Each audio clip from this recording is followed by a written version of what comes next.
Okay, today on the show, I'm joined by Mr. Ken Kirzinger, one of the most iconic stuntmen, I think, in Hollywood movie history. Would that be fair to say, or am I setting the bar too high here now to start with?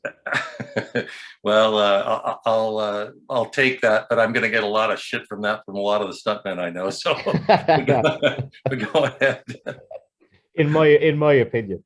Well, okay. Yeah, If it's yeah, in your opinion, then that's fine. Yeah. yeah.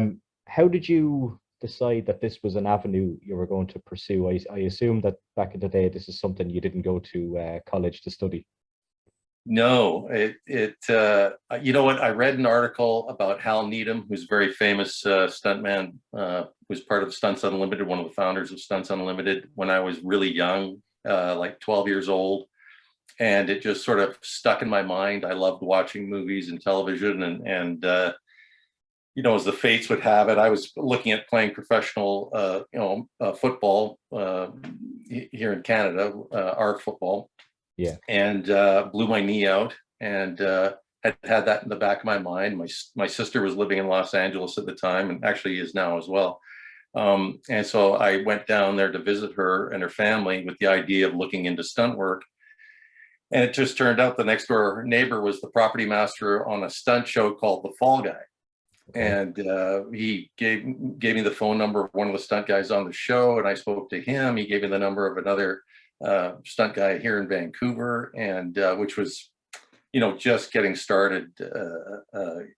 You know, in the film business had been trickling into Vancouver at the time, but when I got back, I gave him a call, and I think it wasn't long after that I was working on my first movie, Superman 3. Yeah. What's it like being involved in, say, a movie like Superman 3? And like you've been involved in some major brands, but we'll touch on Superman for a moment. Are you proud to be Yeah. part of something like that? Well, you know what's funny about that, and you know everything's just serendipity here. But when I went down to Los Angeles to visit my sister, we went to Madame Tussauds Wax Museum, and in the Wax Museum was a statue Superman. of Christopher Reeves in the Superman outfit. And I think I was all of about 21 or whatever. And so I have a picture of me standing in front of that statue. So then the first movie I work on is Superman 3. And I get on set, and turns out I was pretty good double for Christopher Reeves. And I didn't end up doubling him on that show, but one of the stunt guys on the show came up to me and said, "Hey, you know, if we come back to do another one here, you know, can we look you up and maybe about doubling Christopher Reeves?" And I was so excited by that. I mean, the idea of being able to put on the Superman costume and Yeah. fly around and stuff like that. I mean, that was one of my favorite, you know, superhero. I was blown away by that. And as it turns out, I didn't get to work on the next one. They shot it in Europe. But I did get to double Christopher Reeves a couple times over the years when he came to Vancouver to do projects, and so that was a big thrill. Yeah. In terms of stunt work, obviously, maybe not so much these days, but maybe back then there was an element of risk involved in it. What's the most dangerous thing you think that you've done on film?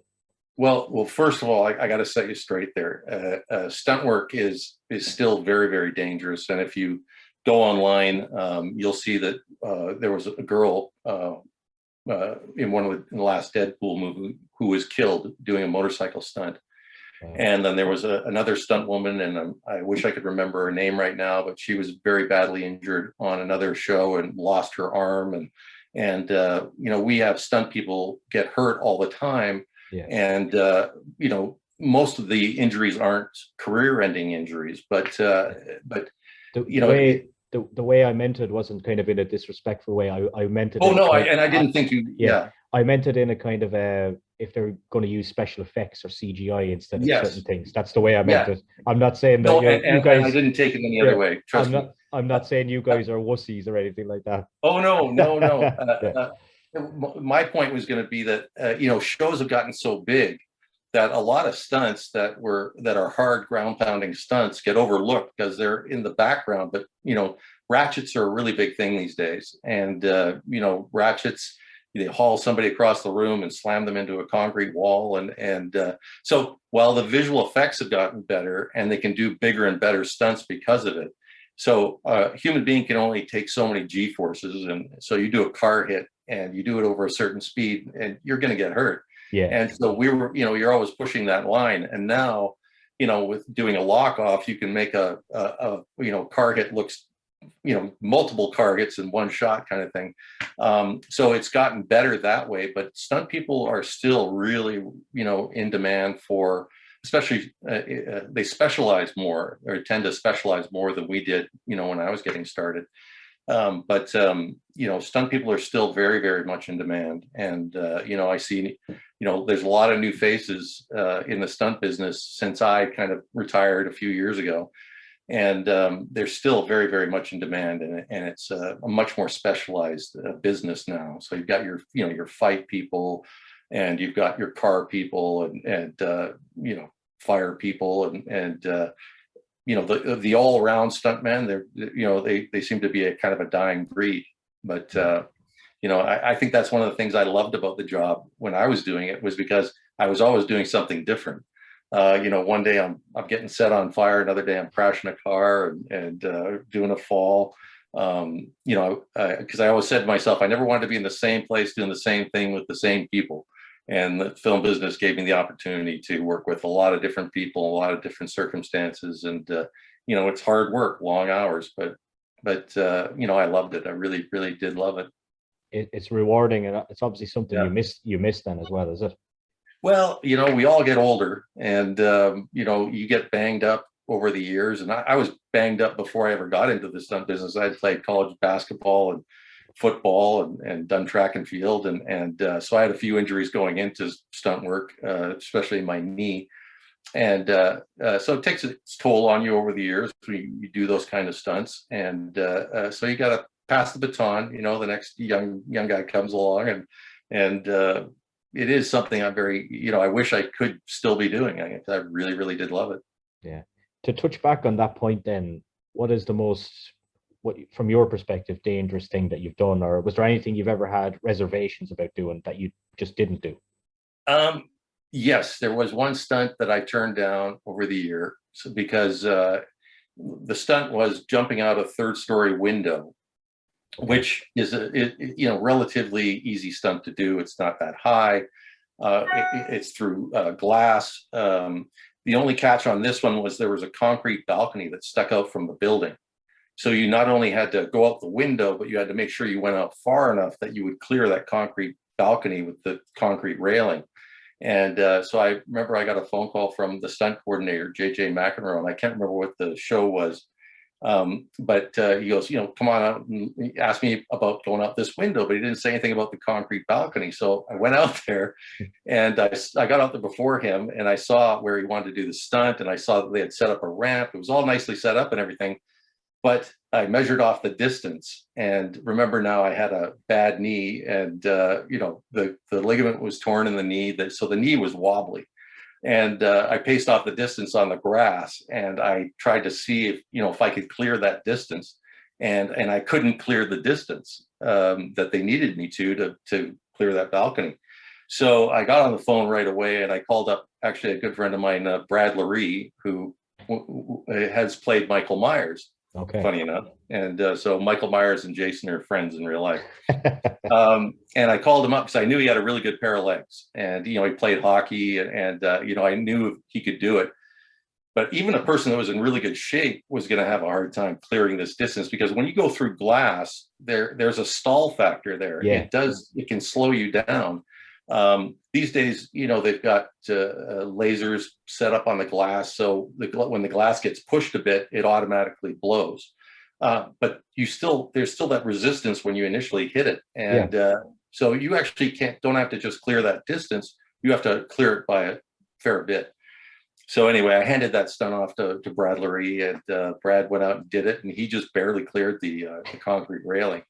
And so I was really glad that I turned that one down and didn't let my ego get the better of me. I turned that one down.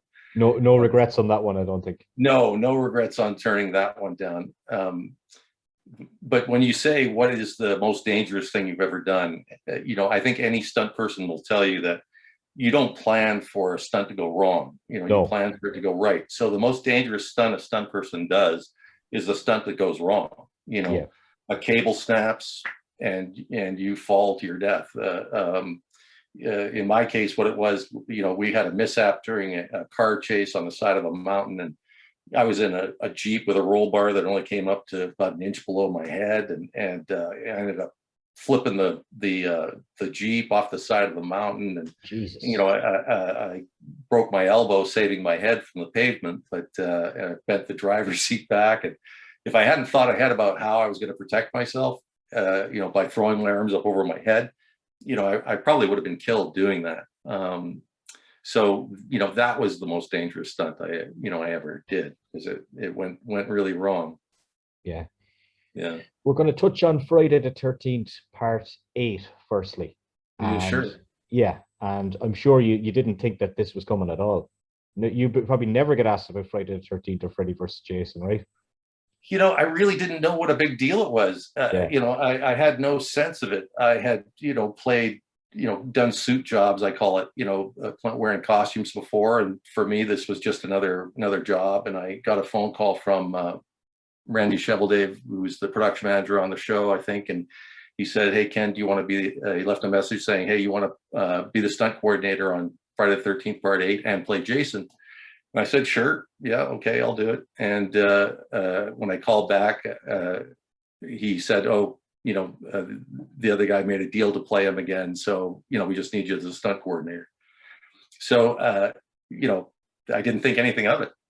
Until I ended up doing Freddy versus Jason and found out, wow, if I had played him twice, at number 8 and Freddy versus Jason, it would have been an even bigger deal. But no, I didn't realize before I did Freddy versus Jason what a iconic character that is, and how world famous and what an incredible fan base he has. Yeah, it's actually one of my favorite films is Freddy versus Jason, and I told you off air I snuck into the cinema to see it when I was 15. Right. Yeah. And I just read it was just iconic. Did you have any idea going into it, because you obviously knew about Nightmare on Elm Street and Friday the 13th? Did you think that this would be as big a hit with the fans at the box office as it was? Not while we were, actually, while we were shooting it, stuff was starting to show up on, interest was starting to show up on the internet, and not that I was looking, but I had family members that go, "Ken, do you know this is a really big deal? A lot of people are talking about this already," but the buzz was incredible. And then Robert Englund and I were doing a radio show in the States someplace, and we came out afterwards, and there was probably about 20 people waiting in the parking lot, just screaming our names. And I turned to Robert and I just go, "Wow, wouldn't this be cool if it was like hit number 1 at the box office?" And not only did it hit number 1, it stayed there for 2 weeks in a row, and was obviously a tremendous hit. Yeah, the man who directed that film is very interesting director, Ronnie Yu, because he done around that time. Well, it was a couple of years before that, 3 years or 4 years before that. He'd done Bride of Chucky as well, which kind of brought Chucky into that kind of humorous kind of stuff as well, but it was serious horror at the same time, in a perfect balance. And he kind of got that balance right, I think, in Freddy versus Jason. Like, there's good humor in it as well with the characters. Yeah. What was he like to work with? Ronnie was, he's from a different culture, right? And Japan, so he was very methodical and deliberate, and he had planned this all out. He had a vision, and he was, there was no hemming and hawing on his part. He knew exactly what he wanted, and that's refreshing. So he, you just give yourself to a director like that. And, I didn't have a lot to do with how Jason moved, because Ronnie he knew how he wanted Jason to move. He knew sort of the vibe he wanted Jason to give off. And he was very specific about whoever was cast as Jason being able to emote, different emotions. And, which a lot of people are, how do you do that when the only thing fans can see is one eye, literally, because the other eye was fake inside the mask and everything. So the audition was a close-up on my eyes as they described the opening scene, and they had me react to that. And I think that's what sold Ronnie on hiring me as Jason. He saw what he wanted, and he was a really great director to work for. You know, I'd like to see him do more in the Western culture movies. He adds so much. It's very subtle, but he added so much. Yeah, he kind of revolutionized, I think, horror a little bit in with those two movies, with the Chucky franchise and with Freddy versus Jason as well. And was Freddy versus Jason filmed in Canada as well? Yeah, we shot Yeah. it in Vancouver. I mean, that's how I got involved. Yeah. I was interviewing for the stunt coordinating job on that movie, and the producer was looking at me and he said, you know, we've been looking for somebody your size. And, you know, I had experience with the franchise. I'd worn the costume before. So he thought, well, you know, let's get you in for an audition. And really, it didn't take long after the audition. I think it was like a day later. You know, I met with Ronnie Yu and I got the job. Yeah. What's the difference between a stunt coordinator and a stunt player? Because I see on your IMDb, some of your credits are stunt players and some of them are stunt coordinators. What's the difference between them two? Stunt coordinators are management. They plan the stunts, they budget the stunts. They're the liaison between the director and the stunts. It's more of a management job where the stunt people come in. It's like being a coach kind of thing to the stunt players. So the stunt players come in and you convey to them what the director wants and you know, how you see them doing the stunt. And of course you set things up. So, you know, a lot of the safety when stunts are being done, you ride on the stunt coordinator's shoulders. So there's a lot of responsibility there. And one of the things I loved about being a stuntman was, you know, I brought my bag to set and they told me what to do and I did it. And, you know, I was done for the day kind of thing. Yeah. And stunt coordinator, I mean, you're thinking about it the night before because, you know, you don't want people to get injured. You know, I took it hard when people did. Unfortunately, the injury rate in stunt work is 100%. You do it long enough, you're going to get injured. And you just hope that, you know, the injury isn't serious and people can get past it and move on with their careers. But I worked on a movie and where, you know, someone was killed and wasn't anything to do with me.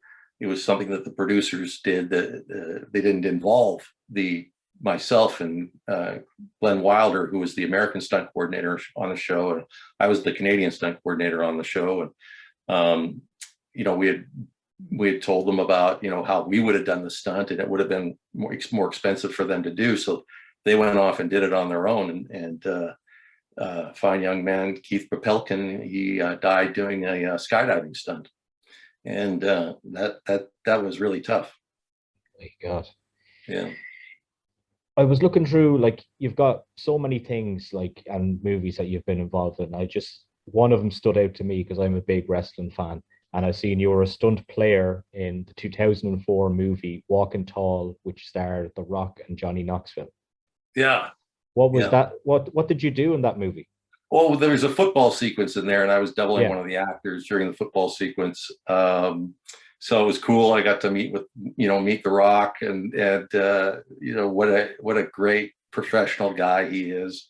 You know, he takes his job very seriously. You know, working with stunt people, and it was fun just for that, just to get to you know, to meet him, and of course I used to play football, so you know, he can relate and I can relate to him on that level. And I'm sure he doesn't remember me, but it was sure a pleasure meeting him. Yeah, because I was thinking you've got The Rock and you've got Johnny Knoxville. It's like these guys are obviously going to want to do nearly all their own stunts. So I was just kind of wondering what it was that you'd done. But yeah, I remember that football scene because Johnny Knoxville was really emphatic about doing his own stunts on that. And you know, he's a stuntman in his own right. He's certainly been banged up. And you know, he doesn't he's not afraid to hit the ground, so kudos to him. Because I think in that scene that we're referring to, he gets a really hard tackle on his knee, I think, at the end of it. So that was probably pretty real then. Yeah, he, like I say, he wasn't afraid to take a shot. And you know, having stunt guys there, and you know, the machismo certainly is elevated when you get people like The Rock and Johnny Knoxville there. Yeah. What do you think of, say, I know we're kind of going off topic here, but a show that was like Jackass, like what Johnny Knoxville does with those guys doing stunts? Do you think that they are professional, or do you think they're? No, I don't think they're professional Yeah. stuntmen. It's, we used to make a big, delineation between daredevils and stuntmen. Mm, The difference really between a daredevil and a stuntman is daredevil doesn't work that often, and it doesn't matter if you can't go to work the next day. Whereas a stuntman, if your livelihood is shut off, for a long period of time, you take a big financial hit. So you can't be afraid of getting hurt as a stuntman, but you don't want to take risks that you don't have to. And I think guys like that certainly just put it out there, and if they got hurt, they got hurt. mm, Well, that was part of their shtick was, yeah. are they going to make it? Who are they going to make it out of this? Yeah, that's the gimmick really, and they've got a new movie coming out, but they're obviously getting older, and we touched on getting Yeah, older and doing stuff like this. So I'd say surely there was a bit of an element of kind of added protection as these guys get older in their life. But who knows? yeah, Who knows? yeah. They're all crazy. Well, sometimes the body gets old, but the heart stays young, and you got to learn your limits, and maybe they haven't learned theirs yet, but they might. Uh, I've seen you worked on the X-Files as well, which is obviously Mhm. another piece of iconic television. What was the Yeah, experience like working in the X-Files? yeah, that was fun. I did the pilot in the first two seasons as the stunt coordinator, Hmm. and I was really into aliens and UFOs at the time, and still am, very much so. And so when I read the script, I thought, this is the timing for this is really good. A few novels had come out about alien abductions then, and I don't think the studio expected it to do as well as it did. And so when the pilot came out and it did so well, I wasn't really that surprised. But the cool part was I was a fan at the same time. So and I got to sit, we'd be shooting at the studio, and I would go into the boardroom, Friday night, and to watch the episode. And I might be sitting there with, Chris Carter, or, one of the other actors, and certainly some of the crew might come in, and, if they weren't busy. And so that was pretty cool. Yeah. Um, what's the hardest stunt that you've ever done? Um, I guess you could go by different types of stunt. I did a driving stunt for a movie called Hideaway, which was, had to be pretty precise. And we did it in one take, and I was really, the initial contact we did. So the stunt was driving down the mountain, and there's a gravel truck coming up the mountain, and it's at night. I was doubling Jeff Goldblum. He's got the family in the car, and they're kind of arguing, and they come around the corner and cut stray into the other lane, and the truck, or sorry, the truck strays into the other lane, and they come around the corner, and I had to slide the car sideways into the front of the gravel truck at 50 miles an hour. So if you get too deep, it's a T-bone, and again, your body, can only take so many G's. There's a good chance you're going to snap your neck or something like that. If you're too shallow, it's you might not connect, or not connect enough, and then you have to get another car to do the next take. And so I did it. I rehearsed it, actually using my Corvette. Um, and so I had Dangerous. a good feel for it, and we did it in the first take, did it right in the crosshairs where they wanted it, and so I was pretty proud of that one. Yeah. I remember other stunt people coming out, thinking, oh, let's see how this turns out, because it could either be a really big wreck, or it could be a miss, and I felt great because it was one take, and it was bang on. I had CJ Graham on the podcast a couple of months ago, another Love Jason, CJ. Yeah, and yeah, great guy. And yeah. he was telling me that he was at the airport one day, and I think it was the person that was checking his passport. You're Jason. Has something like that ever happened to you out in Oh public? yeah. Yeah. Any funny I'll tell stories? you. Yeah. So I was getting my what is it? It's a pass so you can go through the border more easily. and you have to go to the U.S. consulate to be interviewed. And I walk in, and I've got this guy, and he's, you know, got the brush cut, and he's, you know, got a, you know, big belly on him, a real attitude. And I'm thinking, oh God, you know, this, you know, I'm gonna have to deal with this guy now. And he looks at my identification, and he says, Ken Kirzinger. And I go, yeah. And the woman beside him hears my name, and she goes, Ken Kirzinger, you played Jason in Freddy VS Jason. And I go, yeah, I did. And she goes, I'll take him. And so I ended up dealing with her. And so that's, you know, the one that sticks out most in my mind, but it's happened, you know, quite a few times. You know, people know my name more than they know my face. And of course they know Jason. So yeah, it's always funny when that happens. Do you get to do much in the convention world? Because it's a massive thing now, both in horror and wrestling and things like that. Yeah. I haven't done one in probably about a year and a half, you know, COVID and everything. Yeah. But I will be doing some more.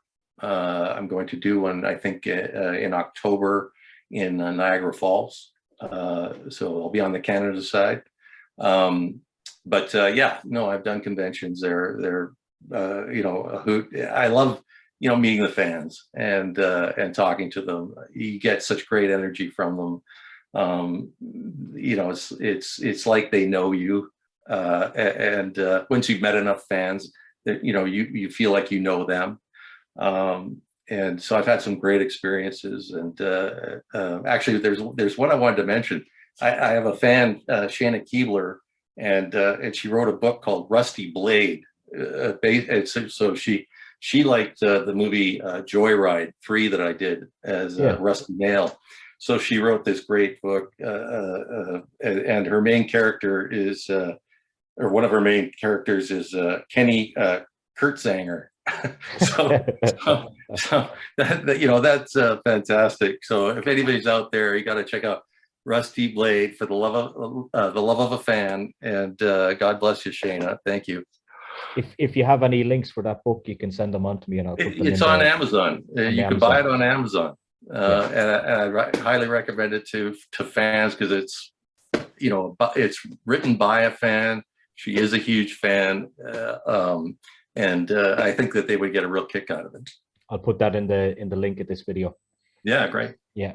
So, any other projects coming up? Are you're officially out of the game now, or what have you been working on? You know, I've sort of taken the summer off, so I haven't been auditioning for anything, but I'll probably get back at it in the new year. I'm going to be doing a big reno on my home, so that's sort of what I'm throwing myself into for the next little while. But yeah, next year, you know, hopefully I'll do some more conventions, and my renos will be behind me. It's all a headache. But yeah, so that's what I've been doing. Yeah, just enjoying the summer, and now we're into fall in Vancouver here. What's the weather like there? Usually it's not too bad here. It's around 15 degrees now. It is 11 degrees now, but it's 20 to 11 at night. But in around 15 degrees, but yeah, we're probably very similar in weather. It begins sort of our rainy season here, where it kind of stays gray and rainy for a while, but we had a great summer. So yeah, so did we. But you guys get a much harsher winter than we do.